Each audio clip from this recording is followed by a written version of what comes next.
পার্থিব ধন টাকা করি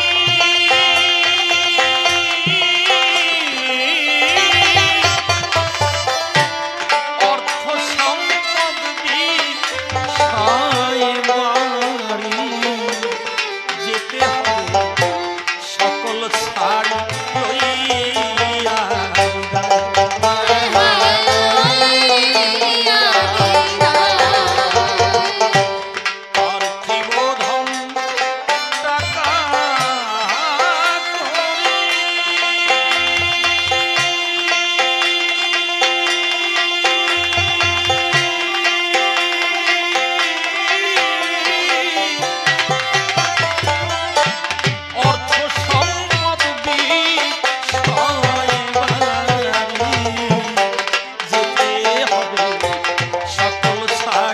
লইয়া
ধন যা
আদি দিলে বর্ণন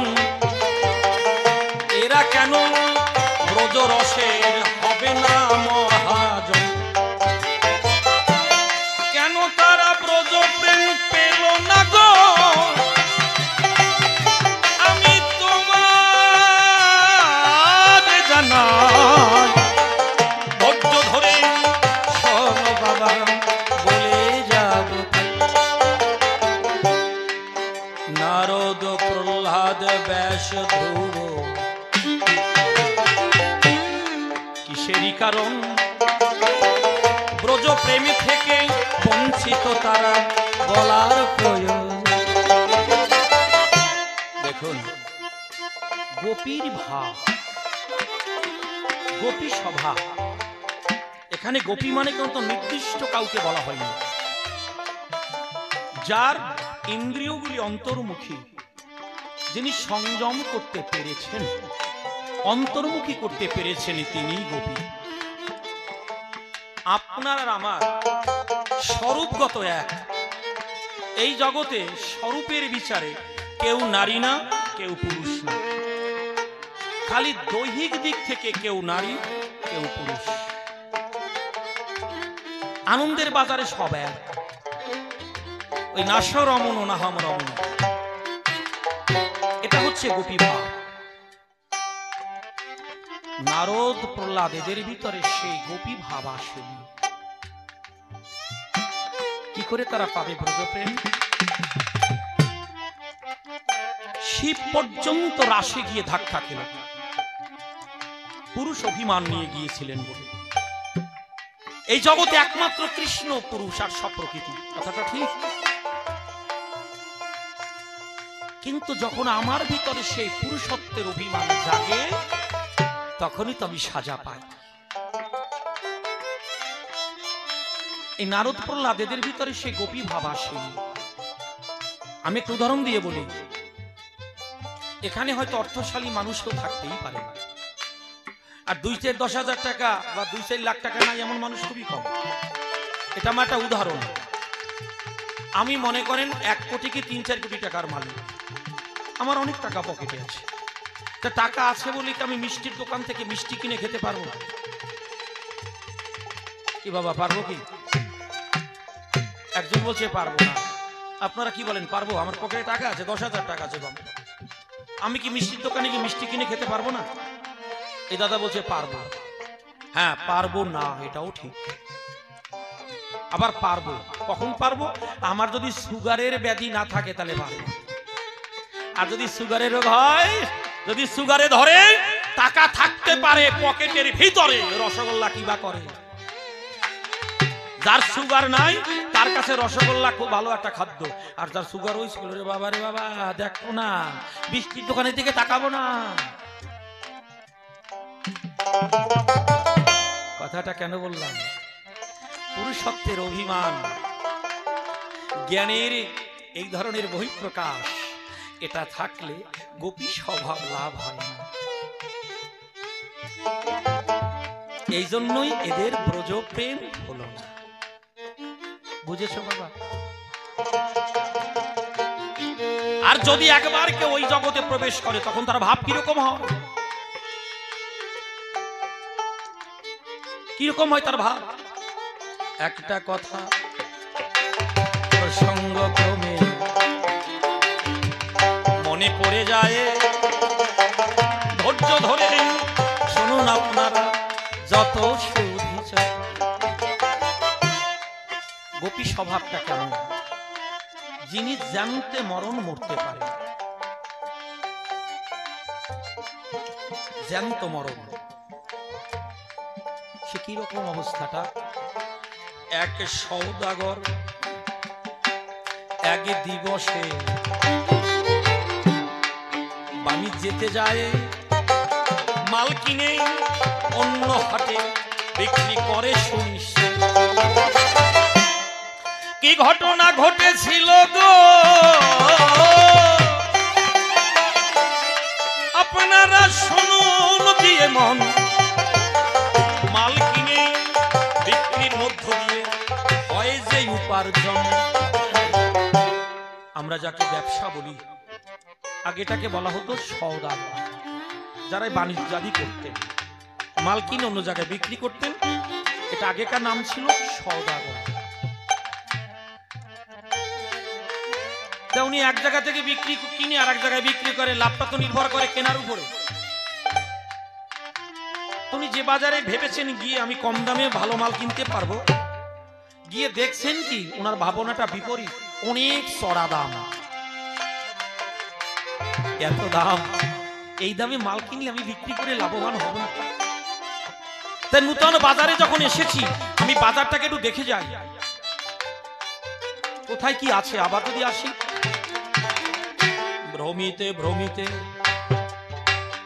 ওই সওদাগর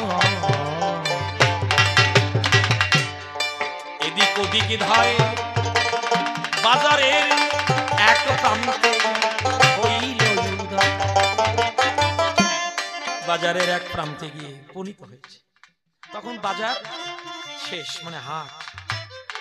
এখনো আপনাদের এখানে হাট বসে? এটা মালদাতে গেলে দেখা যায়, সপ্তাহে 2 দিন হাট বসে। আপনার যা যা দরকার ওই সময় কিনে নেবেন। যদিও আমি যেখানে থাকি এই পদ্ধতিটা এখন আর নেই, অলিতে গলিতে বাজার। উনি দেখছেন কি একজন আলু থালু কেশে জীর্ণ বস্ত্র পরে, একেবারে ছেঁড়া ফাটা একখানা বসন পরিধানে একটা তোতা পাখি নিয়ে বসে আছে। উনি মনে মনে ভাবলেন, যদি 1 প্যাকেট চানাচুর বিস্কুট নিয়ে বাড়ি যায়, নাতিপুতি ছেলে মেয়েরা একেবারে অল্প সময়ের মধ্যে খেয়ে শেষ করে ফেলে। আজকের একটা নতুন জিনিস নিয়ে যাব, ওর আনন্দিত হবে। গিয়ে বলছে, ও দাদা, পাখিটি বিক্রি করবেন? হ্যাঁ। কত দাম? আপনি বলুন কি দেবেন। একই কথা, আপনার পাখি, তা আপনি দাম না বললে আমি বলতে পারি নাকি?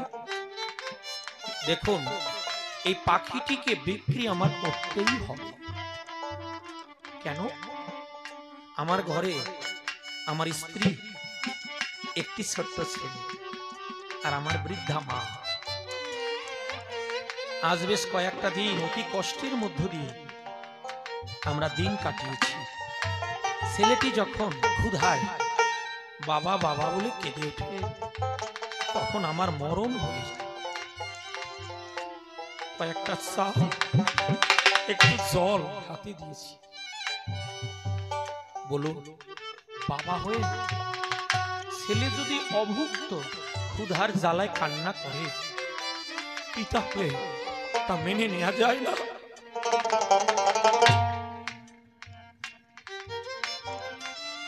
আমি, আমার মা, আমার স্ত্রী, তারা না হয় কষ্টটা নিজের মধ্যে নিজে মানিয়ে নিলাম। ছেলেটি বারবার কাঁদে। আমি না কতদিন হয় বাজারে যেতে পারি। আমি বড় অসহায়। আমার খুব আদরের পাখি এই তোতাটি, একে খুব যত্ন করে আমি লালন পালন করেছি। আমি মনে মনে ভেবেছি, এই পাখিটিকে বিক্রি করে কিছু অর্থ করি যদি পাই, তাই নিয়ে চাল ডাল কিনে আজকের আমার খোকাকে বলবো, পেট ভরে খা বাবা। তা না হয় শুনলাম, দামটা আপনি বলুন। না, বলবো না। কেন? যে আমি আগে 2-3 জনকে দাম বলেছিলাম, তারা দাম শুনে কেউ কিনলো না, চলে গেল। আমি মনে মনে সিদ্ধান্ত নিয়েছি, হাটের একেবারে শেষ বেলায় আমি কারো কাছে দাম চাইবো না। যদি কেউ স্বেচ্ছায় কিছু দিয়ে নেয়, হাতে আমার এই আদরের পাখিটি দিয়ে দেবো।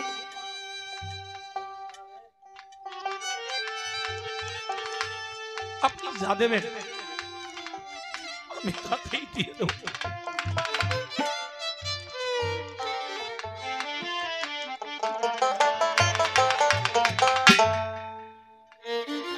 ভক্তমণ্ডলী, মা বাবার কথা না আমি বলতে পারি,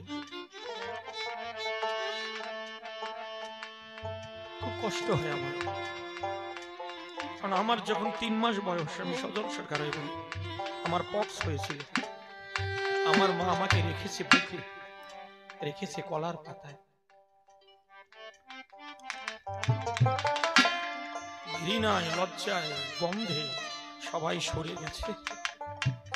মা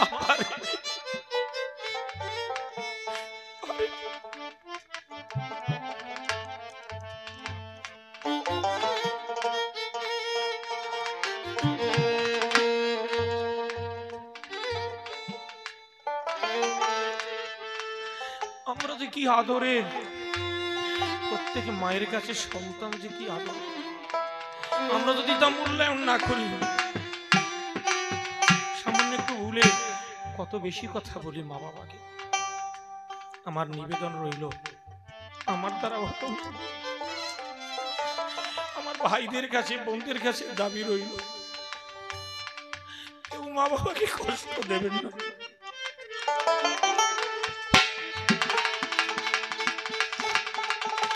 এইটার দিকে এই তো হরিচাঁদ ঠাকুর, গুরুচাঁদ ঠাকুর এসেছে।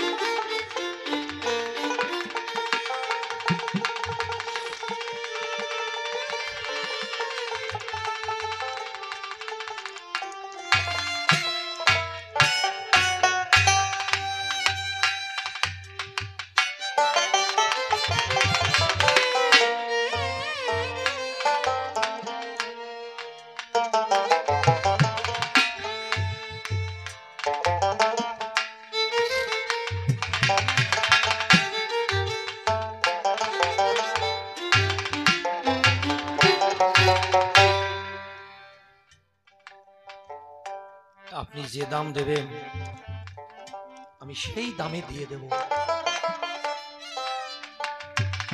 সওদাগর, চোখের জল দেখে আমি আপনাকে 5 টাকা দিলাম, তখনকার সময় ওর দাম 8 আনাও হয় না। আপনি এত বেশি দিলেন। হ্যাঁ, আপনার সরলতা। আপনি যে সত্য কথাটা বললেন তাই। পাখিটি হাতে দিয়ে বলছে, সওদাগর, এই পাখিটি ভূত, ভবিষ্যৎ, বর্তমান 3টি সংবাদ জানে।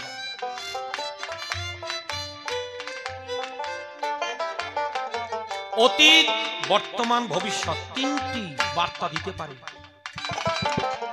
একে সাধারণ পাখি ভাববেন না। পাখিটি নিয়ে সযতনে বাড়ি চলে যায়। কি আনন্দ ছেলে মেয়েদের, নাতির ঘরে। এখন কয়েকদিন পরে যখন উনি আবার মাল কিনতে যাবেন, তখন এই সওদাগর পাখিকে বলছে, তুমি নাকি সব জানো,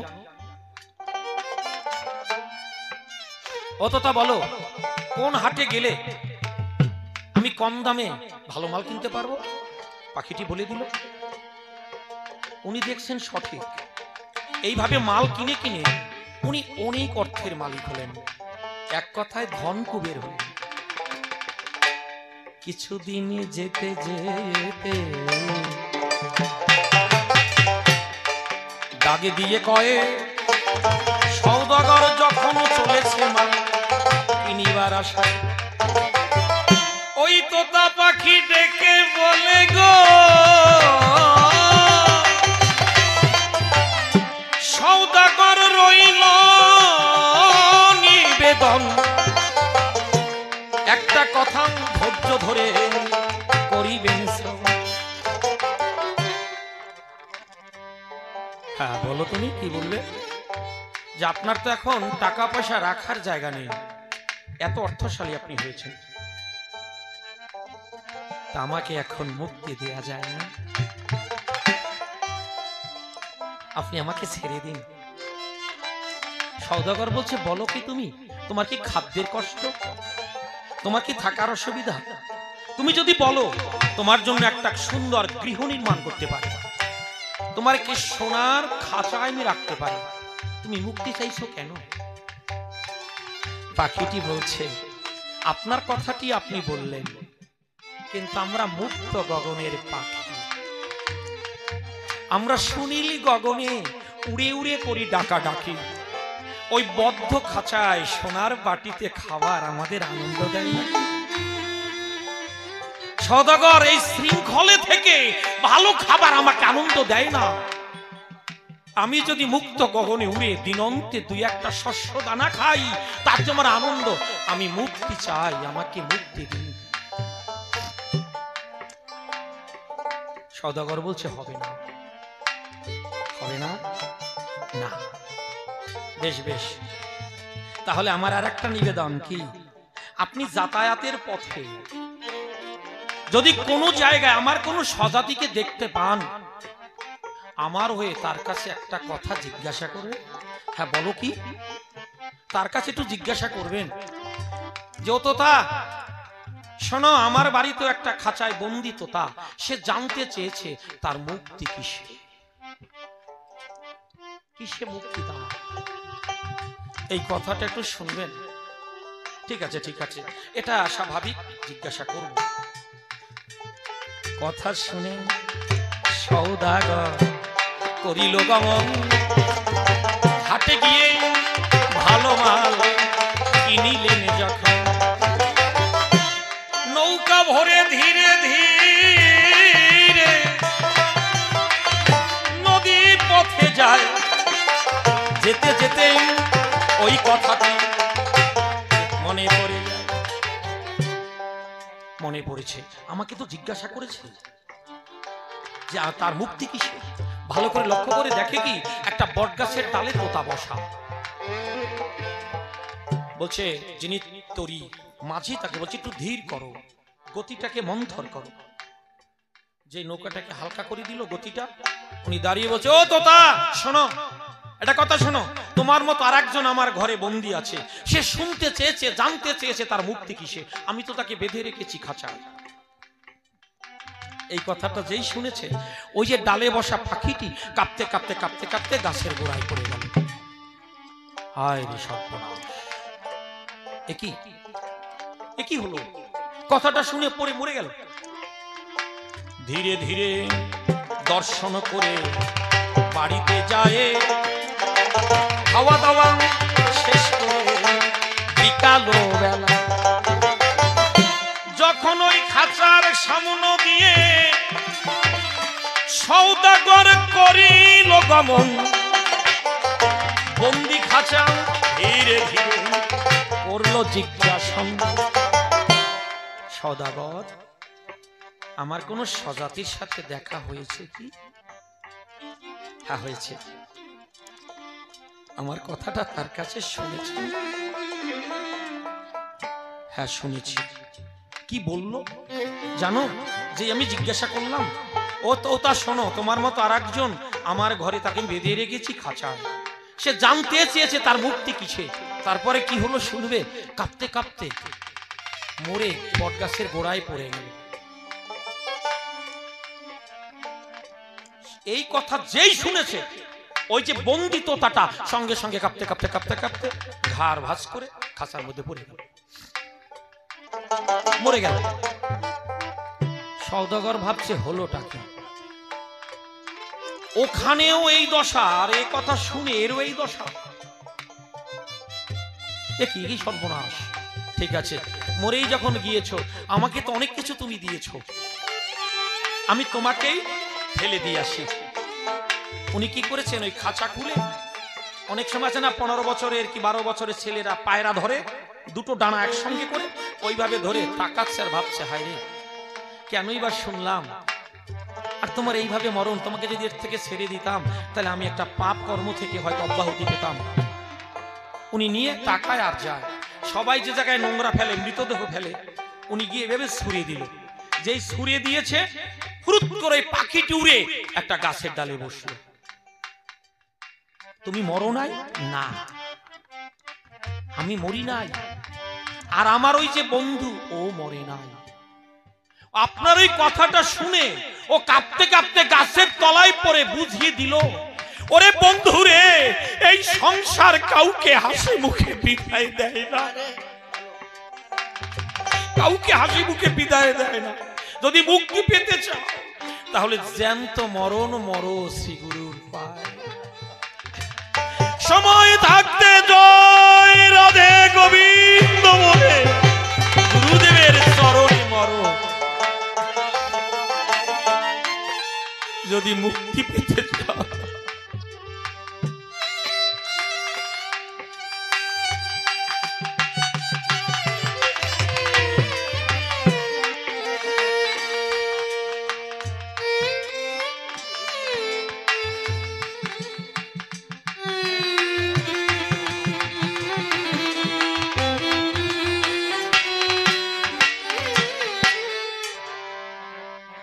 সময় থাকতে যদি আমরা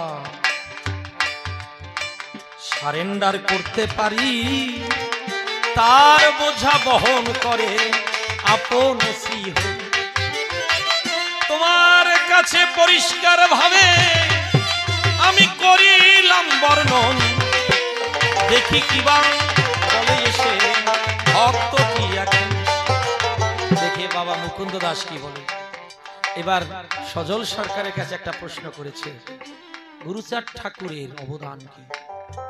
শোনো, গুরুচাঁদ ঠাকুর তিনি একটা মৃত জাতিকে প্রাণ দিয়েছেন। আমি এর থেকে আর কি বলবো? পিছিয়ে পড়া, নির্যাতিত, নিষ্পেষিত, লাঞ্ছিত, অপমানিত যে জাতিটা দীর্ঘদিন হচ্ছিল একটা সম্প্রদায়ের কাছে, তিনি বাবা, তিনি পিতা, তিনি জনক, তিনি আশ্রয়দাতা। গুরুচাঁদ আমরা জানি 5 প্রকারের পিতা হয়: আশ্রয়দাতা, শিক্ষাদাতা, অন্নদাতা, জন্মদাতা, ভয়ত্রাতা। আমাদের কাছে গুরুচাঁদ ঠাকুর 5 ধরনের বাবা। তিনি পিতা, তিনি আশ্রয়দাতা, একটা মৃত জাতিকে প্রাণ দিয়েছেন গুরুচাঁদ ঠাকুর। এটুকু বলে গেলাম।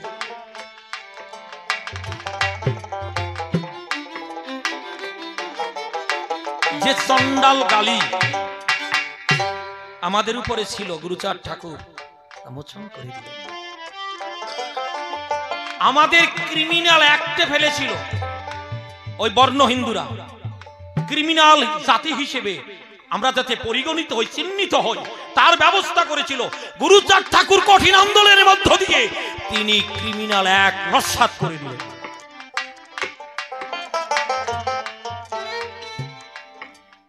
মহাপ্রভু বললেন পৃথিবীকে আপন করা যায় প্রেমের বন্ধনে, আর গুরুচাঁদ ঠাকুর বললেন এই পৃথিবীর বাস্তব রূপটাকে জানা যায়, বোঝা যায় শিক্ষার আলোতে। তিনি বললেন প্রেম ভক্তি নিয়ে থাকো ঠিক আছে, বাস্তবটাকেও বোঝো। তোমাদের বৃন্দাবনে ছুটে যেতে হবে না, ওই যে মথুরা জেলার অন্তর্গত বৃন্দাবন, ওখানে যেতে হবে না। এমন ভাবে সংসারটাকে তৈরি করো, এই সংসারটাই হবে গোলক বৃন্দাবন। প্রীতির প্রেমের পূর্ণ বাঁধনে যবে মিলি পরস্পরে, স্বর্গ আসিয়া দাঁড়াবে তখন আমাদের কুড়ে ঘরে। তোমাদের স্বর্গটা, তোমরা গৃহটাকে তৈরি করো, শিক্ষার আলোতে আলোকিত হও, কাউকে অবজ্ঞা করো না, কাউকে তিরস্কার করো না। তুমি ভারতের নাগরিক, তোমার অধিকার তুমি কেড়ে নাও, তুমি তোমার কর্তব্য পালন করো এবং তুমি তোমার অধিকার থেকে বঞ্চিত হইও না। এটাই গুরুচাঁদ ঠাকুরের শিক্ষা। আর কি বলবো? এর ঊর্ধ্বে যদি তুমি কিছু জানো মুকুন্দ দাস, তোমাকে না, আমি উত্তম বাবুর কাছে প্রার্থনা করে গেলাম। এর উপরে তোমার অনেক কিছু জানা আছে। আমি গুরুদেব হয়ে বা আমি আজ তোমার ভাই হয়ে তোমার কাছে প্রার্থনা রাখলাম, ঊর্ধ্বে কিছু থাকলে তুমি একটু বলে যাও। তুমিও বলো শুনি গুরুচাঁদ ঠাকুর অবদানকে। আমি তো কয়েকটা কথা বলে গেলাম, এর ঊর্ধ্বে উত্তম বাবু অনেক কিছু জানেন। আমিও তার কাছে সজল হয়ে প্রশ্ন করে গেলাম, দাদা তুমি আরেকটু বলো, যাতে ভক্ত প্রাণ আরো আনন্দে বিভোর হয়ে যায়। যোগ্যতা অনুসারে কর্মসভায় করিলাম বর্ণন, দেখিয়েছে কিবা বলে মুকুন্দ সোনার প্রয়োজন। তবে আর তাহলে বেশি কথা বলবো না, ছেড়ে দিয়ে যাবো আমার কবির কল্পনা। আছে যত সাধু গুরু বৈষ্ণব গোসাই, সকলের চরণে কোনো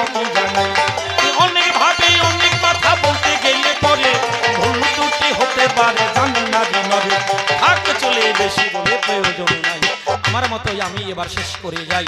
পুনঃ পুনঃ রেখে গেলাম আত্মনিবেদন। আমার বলতুকে আপনারা করিবেন আমার জন। গুরুদেবের চরণে পন্থী জানাই দাস সেবাদে কবিতে গাই বন্ধন করে এই পর্যন্ত আমার পর্ব দিলাম সাঙ্গ করি। যার যার ইষ্ট প্রেমানন্দে বলুন হরি হরি, হরি বল হরি বল। তারক গোসাই কি হরি